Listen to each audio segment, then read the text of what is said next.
A paz do Senhor, irmãos. Tempinho bom, né? Essa chuva.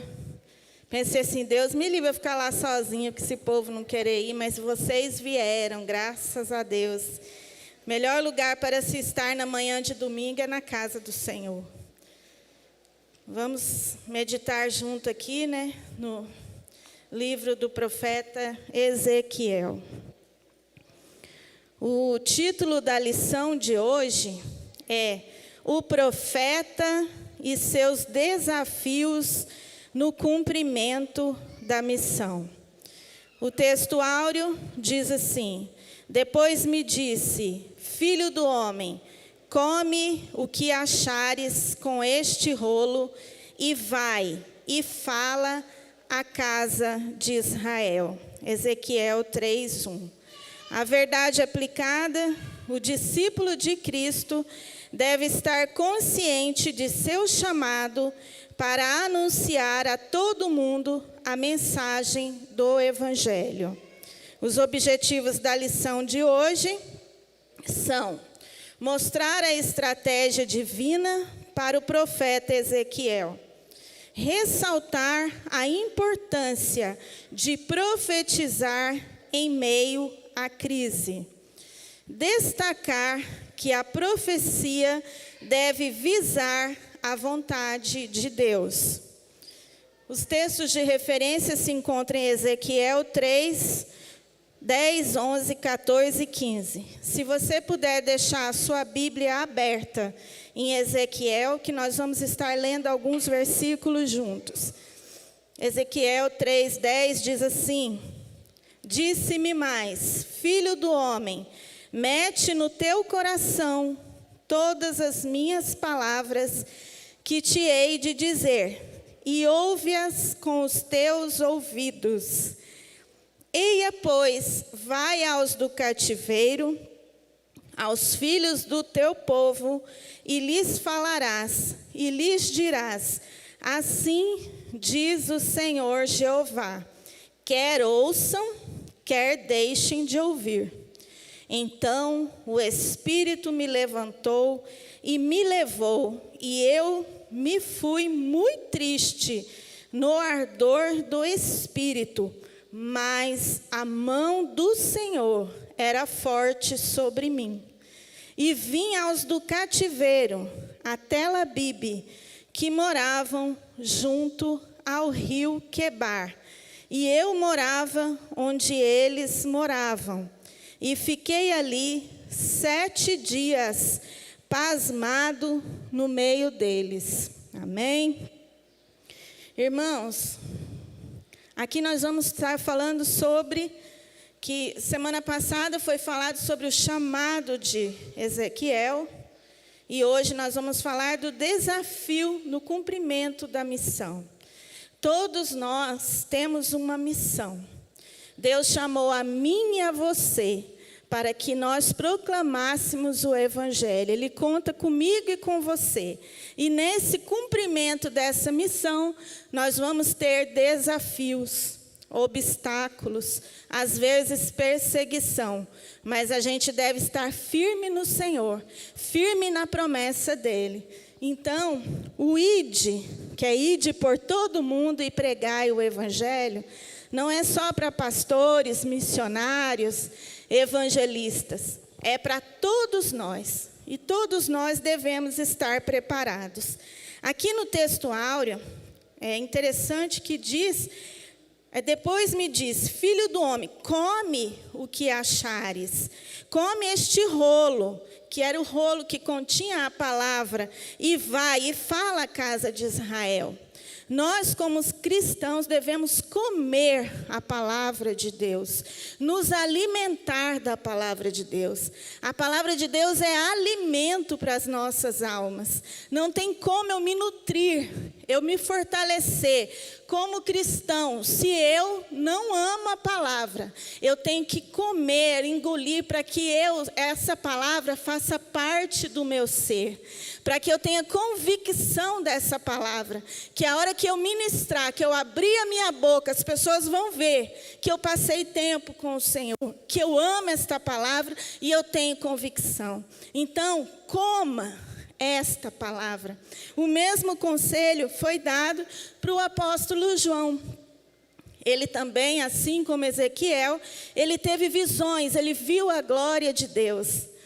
E ele também foi falado para ele que ele comesse aquele livrinho que continha a palavra. Então, irmãos, nós todos temos que nos alimentar dessa palavra. É aí que está a chave da vitória. É aí que o Senhor vai nos fortalecer. O nome Ezequiel quer dizer o quê? Vocês já aprenderam, né, na aula passada.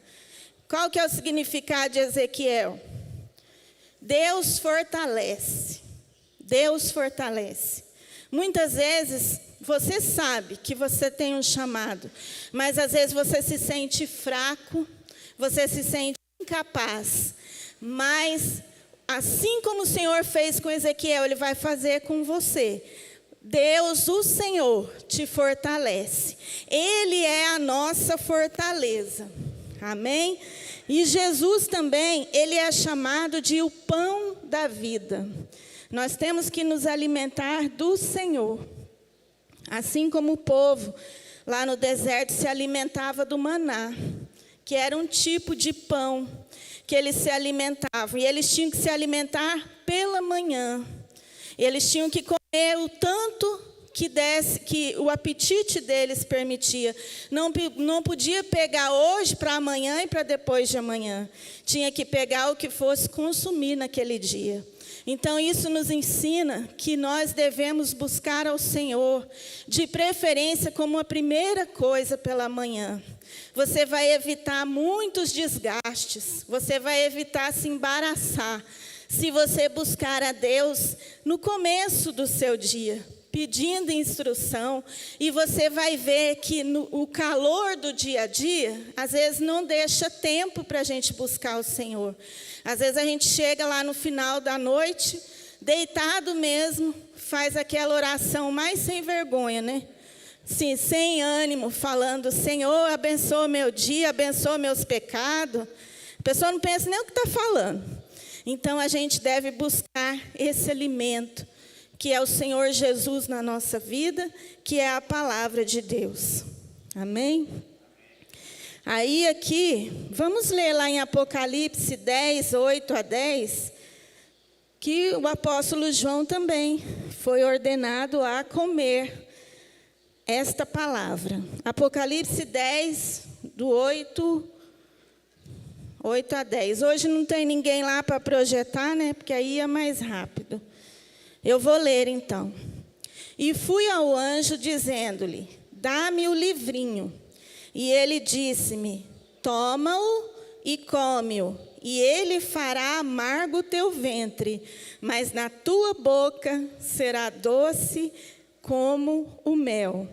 E tomei o livrinho da mão do anjo, e comi-o, e na minha boca era doce como mel, e havendo comido, o meu ventre ficou amargo. Tanto Ezequiel, ele tem mensagem de juízo, de arrependimento e mensagem apocalíptica também. Ele não é citado em nenhum outro livro da Bíblia. O que nós sabemos dele vem só mesmo do próprio livro que contém o seu nome. Ele faz parte dos profetas maiores. Você sabe quem são os profetas maiores? Um de cada vez, para não causar tumulto. Vocês gostam de falar demais. Isaías, Jeremias, Daniel e Ezequiel. E Jeremias tem Jeremias e Lamentações de Jeremias. Profetas maiores por quê? Porque é mais importante do que os profetas menores, que são 12? Não, mas pelo seu volume de literatura, de escrito, de profecia. Então, ele faz parte dessa classe dos livros proféticos e é um dos profetas maiores. aqui é uma escola, então a gente tem que aprender e estar revisando, não é verdade? Aí, irmãos, para a gente entender a interpretação da Bíblia, quando você lê, você tem que saber de certos acontecimentos, para você interpretar de maneira mais lógica. Quem é que leu a Bíblia em ordem cronológica esse ano? Muito bom, não foi, irmãos? A gente teve uma visão melhor do que aconteceu, porque a ordem cronológica é na ordem de tempo do que realmente aconteceu. Mas se você não leu no ano passado, vai começar de novo. Você pode ler. Então, irmãos, é o seguinte: você percebeu que tinha profetas que profetizavam para o reino do norte, outros para o reino do sul. Eles também profetizavam para as nações vizinhas, nações pagãs. Ezequiel, ele profetizava para os exilados do reino do sul, chamado Judá. Então, nós vamos fazer só um breve resumo do que aconteceu. Por que reino do sul e reino do norte? Nós sabemos que estamos falando de Israel. Então é o seguinte: a monarquia foi dividida em 2 períodos. O período do Reino Unido e Reino Dividido. O primeiro rei de Israel foi quem? Você lembra? Saul. Primeiro rei de Israel, Saul. Segundo rei de Israel, quem que era? Davi, genro de Saul. Saul, ele governou por 20 anos. Davi, por mais 20 anos. E o filho de Davi, quem que era o filho de Davi, que foi o terceiro rei? Salomão, conhecido como um homem muito sábio, não havia sabedoria maior. E ele foi sábio justamente porque ele pediu ao Senhor que ele queria sabedoria para governar aquele povo. E Deus se agradou tanto do pedido dele, que deu sabedoria e muita riqueza. Mas Salomão foi 20 anos também de governo. E ele foi uma época de grande prosperidade e certa paz, diferente de Davi, que guerreou, lutou. Salomão tinha um governo de paz e prosperidade, mas Salomão também pecou. Quem sabe quantas mulheres Salomão tinha? Muita, né, irmão? Você querendo uma, né, irmão Bruno? Você caçando uma e não arruma, mas esse ano vai arrumar, em nome de Jesus. Estou profetizando aqui. Ô, glória. Irmão, então Salomão tinha 700 mulheres, 300 concubinas. Isso quer dizer que ele tinha 1000 sogras. Misericórdia, né? Não, mas sogra é boa, eu sou uma boa sogra. Né? Você também? Amém, é mesmo. Então, agora sem brincadeira, Salomão, quando ele casa com essas mulheres, são mulheres pagãs. E ela traz para o reino a idolatria. Cada uma queria servir o seu Deus. E aí foi contaminando Salomão. E a idolatria entrou ali. E o pecado de idolatria, na Bíblia, ele é comparado ao pecado de adultério, de traição. Deus abomina a idolatria. E idolatria, irmão, não é só santo, não. Cadê a água aqui, que eu estou sem fôlego?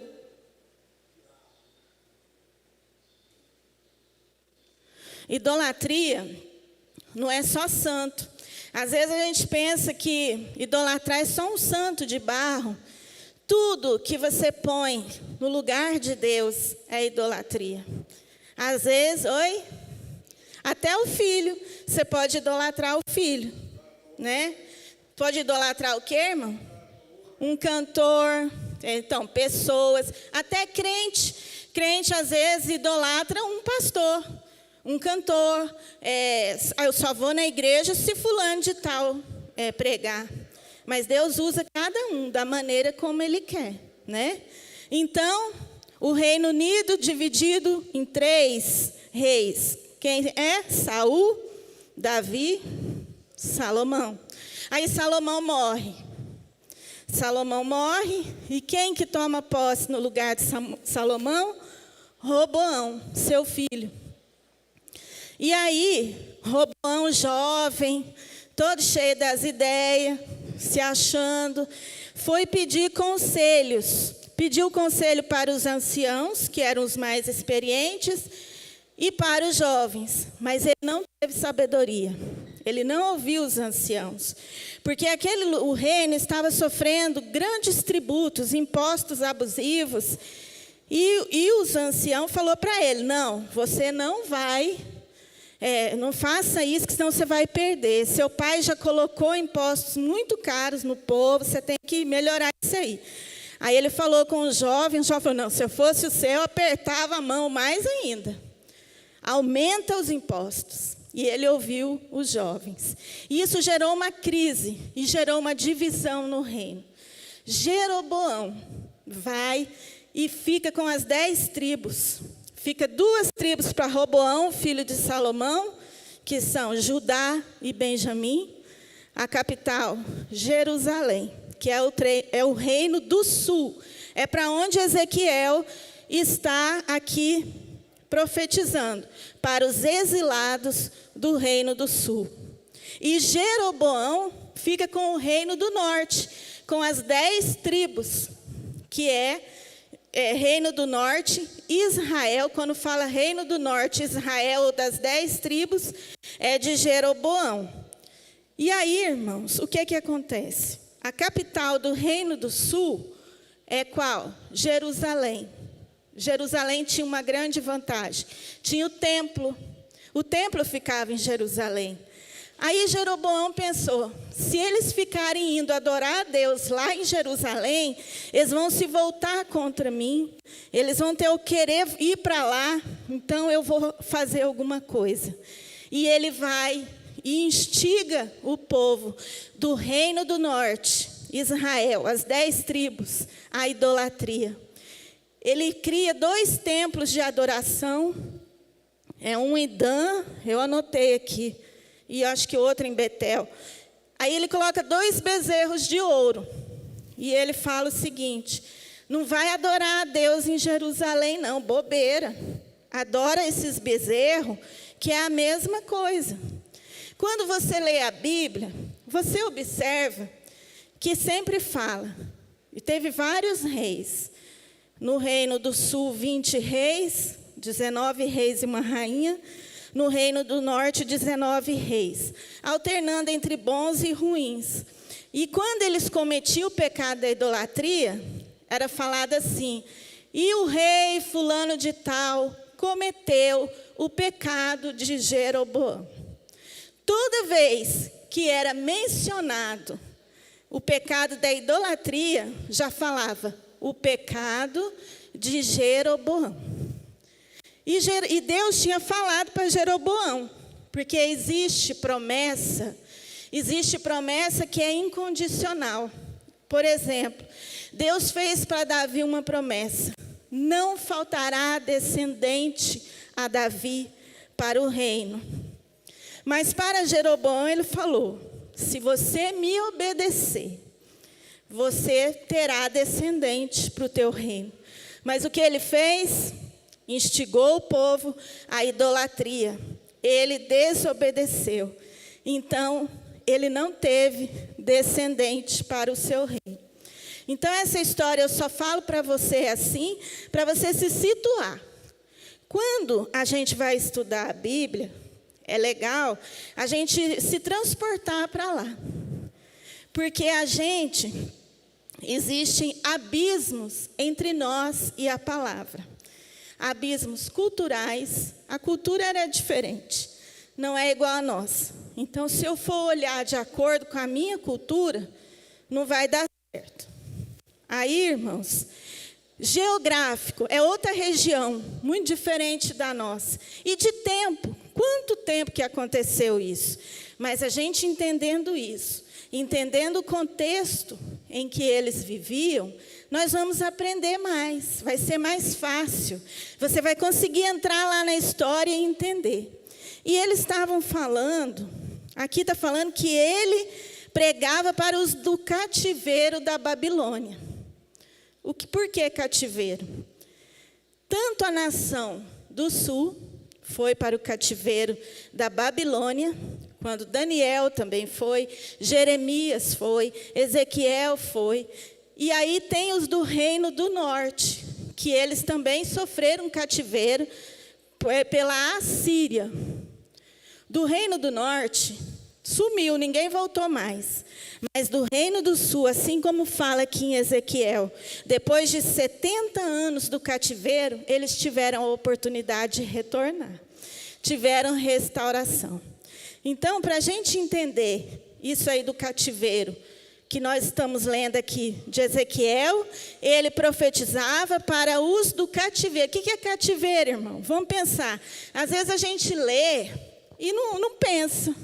A gente tem que pensar como é que é um cativeiro.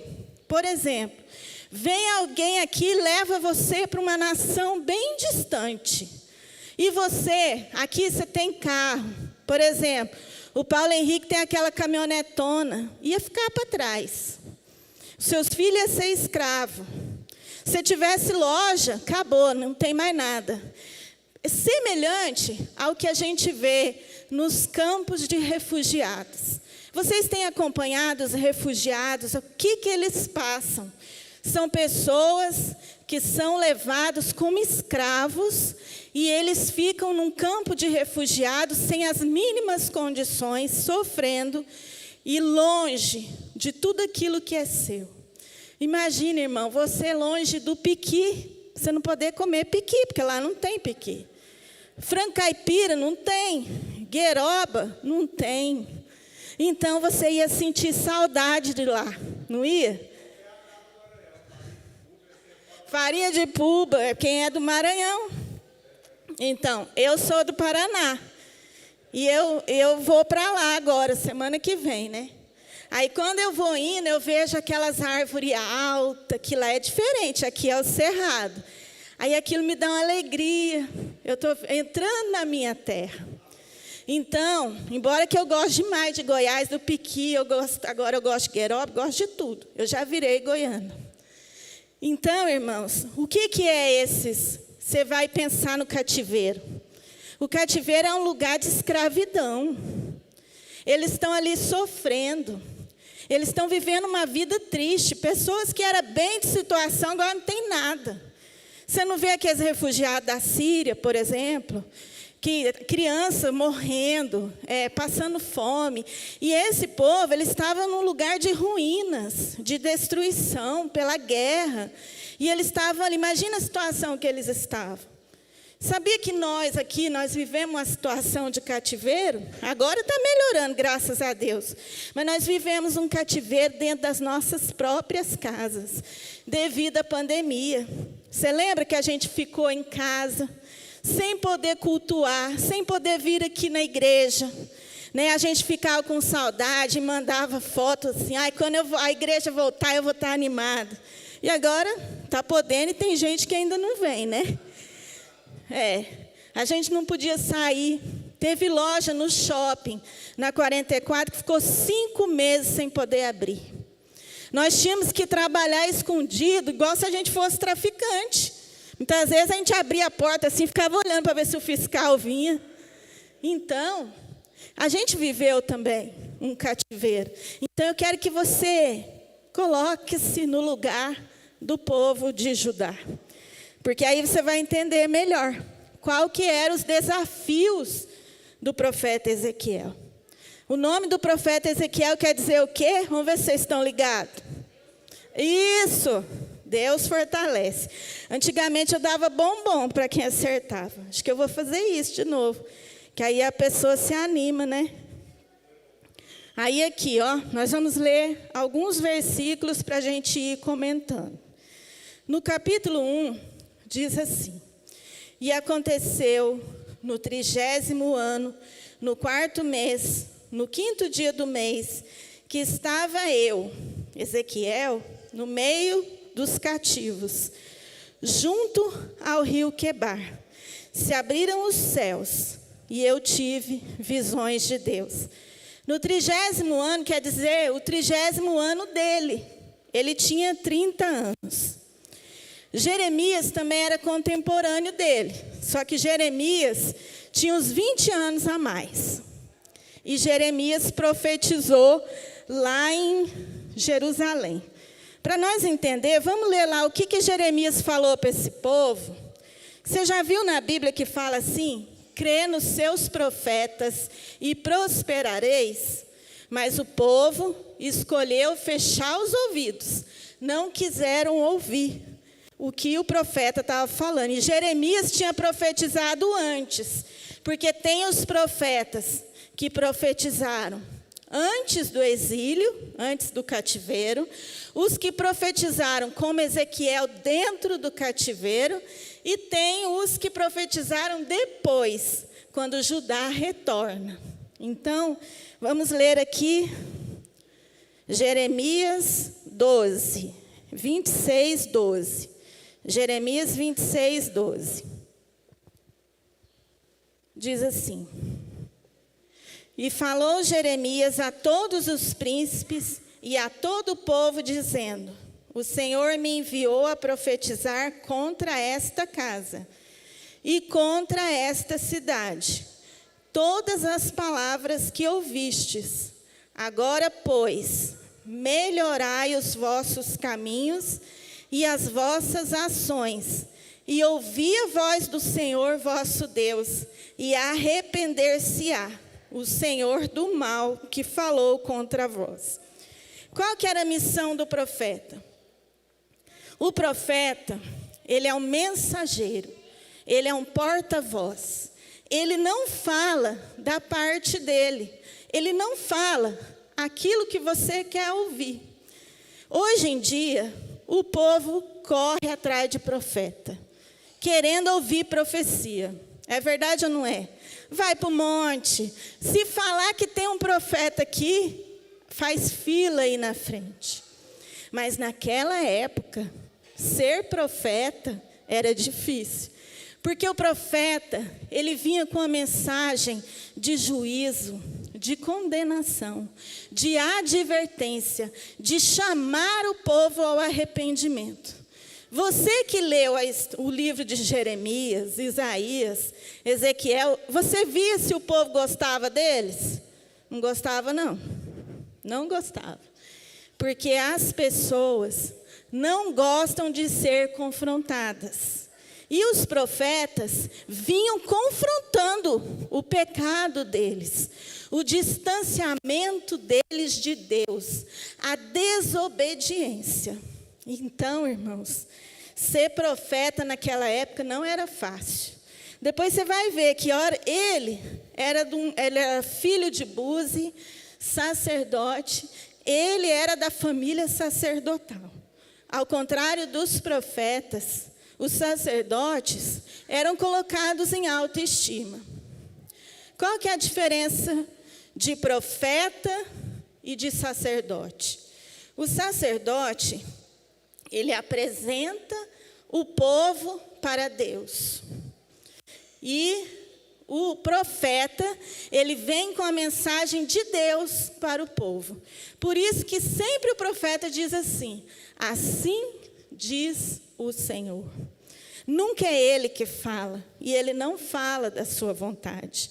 Hoje em dia, se vem uma pessoa que Deus usa em profecia, e eu acredito que Deus ainda usa nos dias de hoje, porque nós somos pentecostais, nós somos da Assembleia de Deus, a gente crê nos dons do Espírito, nós cremos em profecia, cremos em revelação, mas há muita meninice no meio do povo.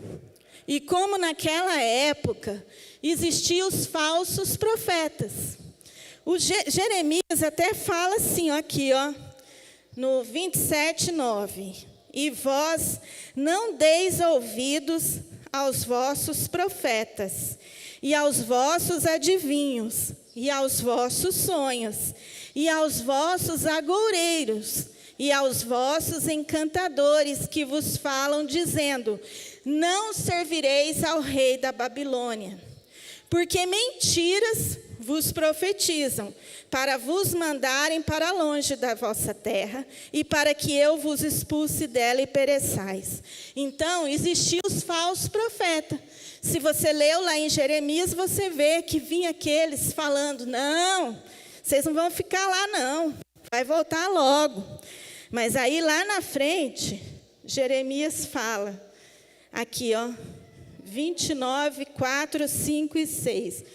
Assim diz o Senhor dos Exércitos, o Deus de Israel, a todos os do cativeiro, os quais fiz transportar de Jerusalém para a Babilônia. Edificai casas, e habitai-as, e plantai jardins, e comei o seu fruto. Tomai mulheres, e gerai filhos e filhas, e tomai mulheres para vossos filhos, e dai vossas filhas a maridos, para que tenham filhos e filhas, e multiplicai-vos ali, e não vos diminuais. E procurai a paz da cidade, para onde vos fiz transportar em cativeiro, e orai por ela ao Senhor, porque na sua paz vós tereis paz. Você viu que aqui a gente é ensinada a orar pelo lugar que a gente mora. Ainda que eles estivessem cativos ali, para que eles tivessem paz, ele tinha que orar por aquele lugar. E aqui está dizendo que era para eles não paralisar a vida, não. Continuasse vivendo. Porque seria 70 anos de cativeiro. Então, muitos ali nasceram e morreram no cativeiro. Então, eles não deveriam parar. A mesma coisa é nós, nesse cativeiro da pandemia, né? No começo, a gente pensou que era 15 dias. Aí, a gente pensou que era um mês, que era 2 meses. A gente parou a vida. E vamos esperar. Mas, ainda hoje, ainda tem. O que a gente deve fazer? Continuar trabalhando, continuar casando. Bruno, você pode casar em nome de Jesus, né? Pode ter filho, você pode continuar servindo a Deus. Temos que servir a Deus no meio da crise, ser luz no meio das trevas. A gente não pode parar no tempo e falar: não, agora está tudo perdido. Não, nós vamos continuar e vamos lutar. E se morrer, a gente morre lutando. Não é? Em nome de Jesus. Aí aqui, irmãos, tem a promessa de restauração. Deus é fiel, Deus é bom, né? Consideres, pois, a bondade e a severidade do Senhor. Ele é justo, mas Ele também, Ele nos restaura, Ele traz de volta. Aí aqui no 29:10 diz assim: porque assim diz o Senhor, certamente que passados 70 anos em Babilônia, vos visitarei e cumprirei sobre vós a minha boa palavra, tornando a trazer-vos a este lugar. Amém? Irmãos, então, o profeta Ezequiel, ele vem para lembrar o povo: por que vocês estão no cativeiro? Ele vem com essa mensagem, com essa palavra, porque muitos estavam ali, e às vezes que até pondo a culpa em Deus. Não tem gente que peca, tem gente, é nós tudo, né, falar a verdade, que peca, que erra, e depois fala: por que Deus fez isso comigo? Mas esquece as decisões, as escolhas erradas que você tomou. Por isso que você está nessa situação. Então, o profeta Ezequiel vem com essa palavra. E depois, ele vem com a promessa de restauração do povo de Judá, que realmente aconteceu 70 anos depois do cativeiro. Aí, irmãos, aqui, no versículo 3:10, fala assim: disse-me mais, filho do homem, mete no teu coração todas as minhas palavras que te hei de dizer e ouve-as com os teus ouvidos. Você já viu tanto que na Bíblia fala: não endureçais o vosso coração, ouça. Aquele que tem ouvidos para ouvir, ouça o que o Espírito diz a igreja. Ouça. Escutar, você escuta coisa demais, muita coisa.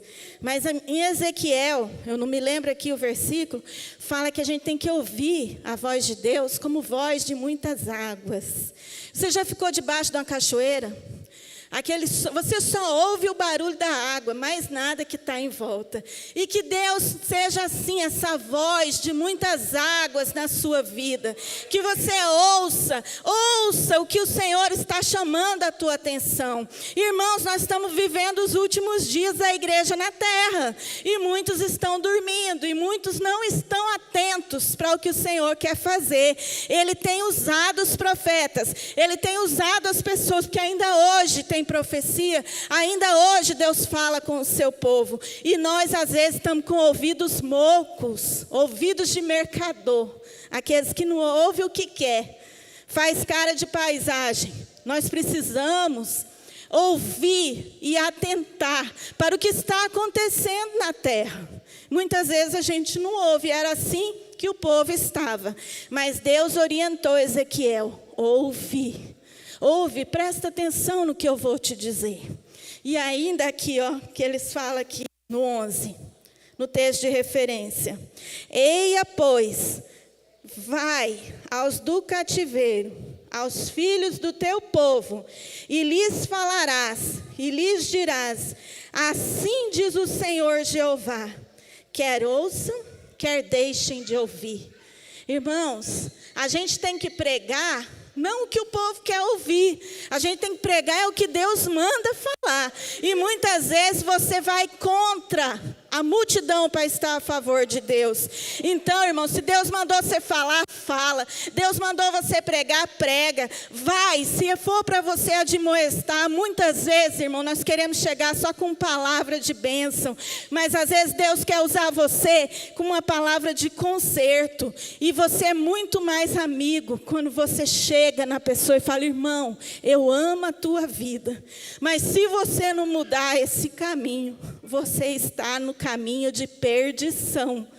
Então, irmão, glória a Deus. Está sumindo aqui? Ou é eu que estou sumindo, Jeová? Acho que é eu, né? Eu estou sumindo.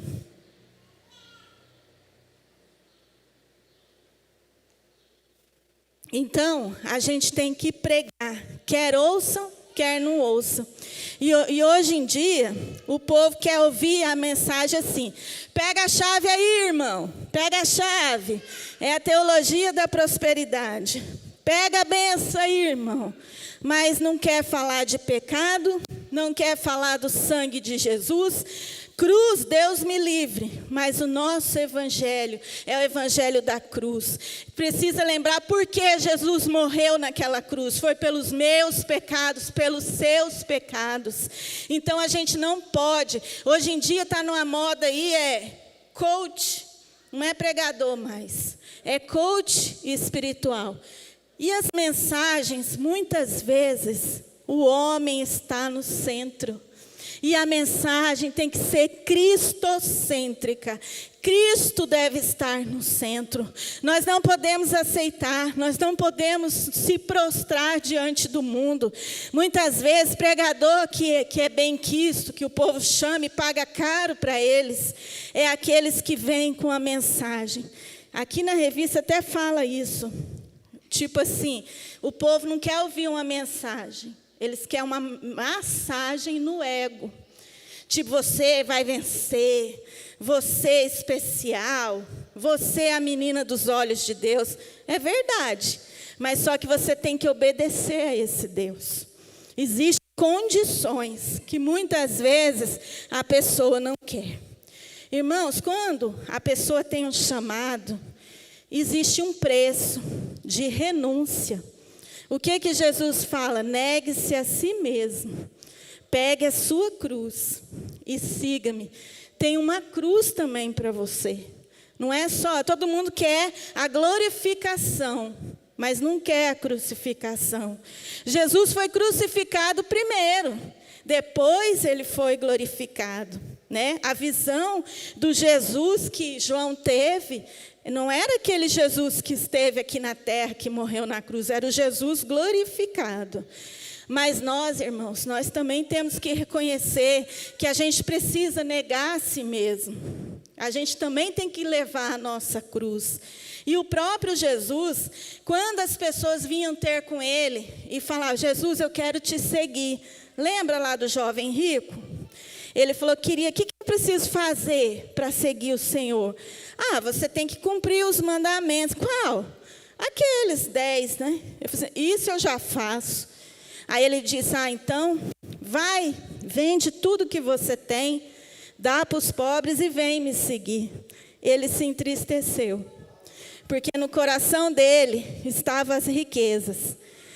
Por isso que na Bíblia fala que é mais difícil um rico entrar no reino dos céus do que um camelo passar por um buraco de uma agulha.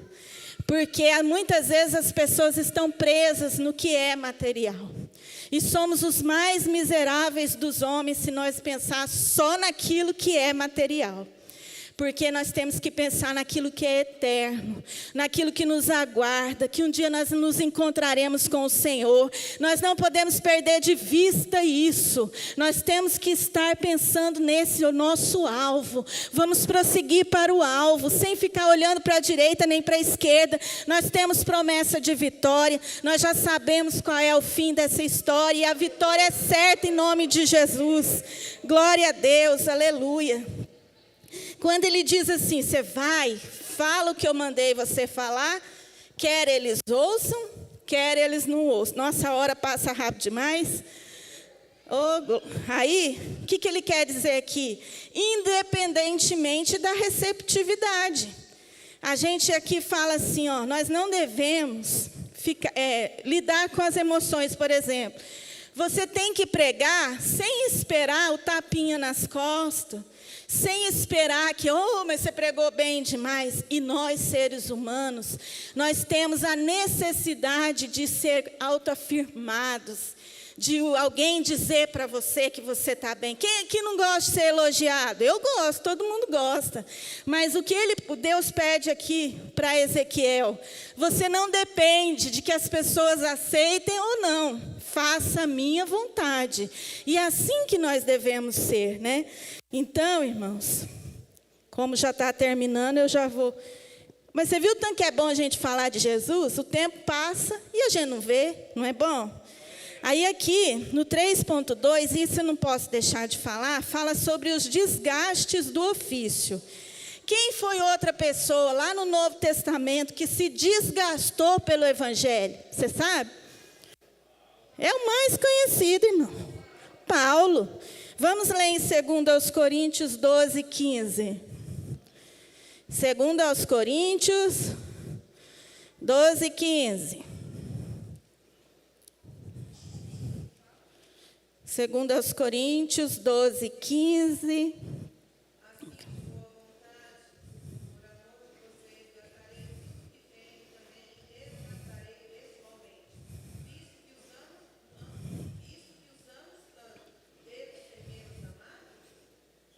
Olha aí, cada vez que ele amava, ele era menos amado.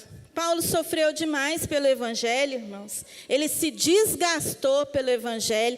A gente acha que só da gente vir na escola dominical e no culto à noite, nós estamos, nossa, eu faço um sacrifício tremendo. Nós não fazemos nada, né? Nós temos que estar prontos, irmãos, para pregar e testemunhar esse Evangelho que nos salvou, que nos escolheu quando a gente não era nada, não era ninguém, mas o Senhor veio e nos salvou e nos colocou num alto lugar, né? Aí aqui, vamos ler 2 Timóteo 1, 7. 2 Timóteo...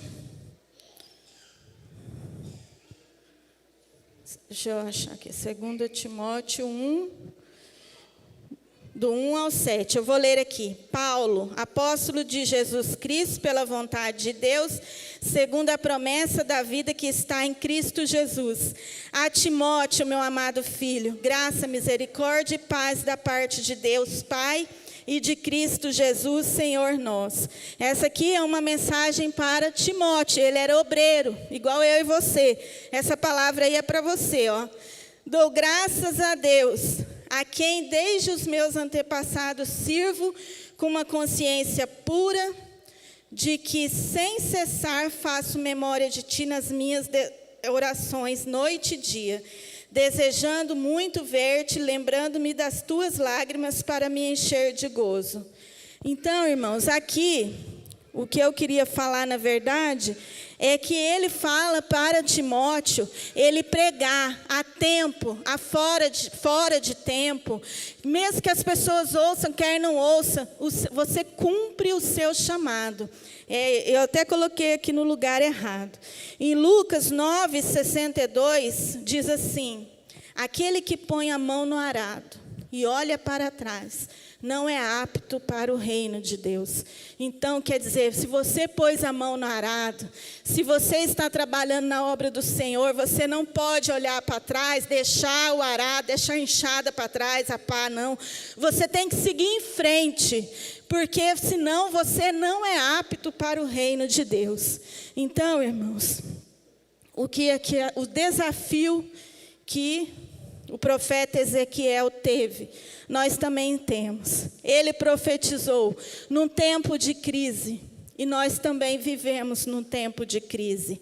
Então nós precisamos ser aptos para o reino. Nós somos embaixadores de Cristo, nós somos filhos de Deus e temos que fazer a diferença nesta terra. Vamos ficar de pé e fazer uma oração. Deus é fiel. Então, se você é servo de Deus, não recue. Siga em frente. Mesmo em tempo de crise, continue a viver, continue a profetizar, continue a orar, continue a trabalhar, a servir ao Senhor. É essa palavra que o Senhor tem para você. Senhor, meu Deus e meu Pai, nós entregamos, Senhor, o nosso coração.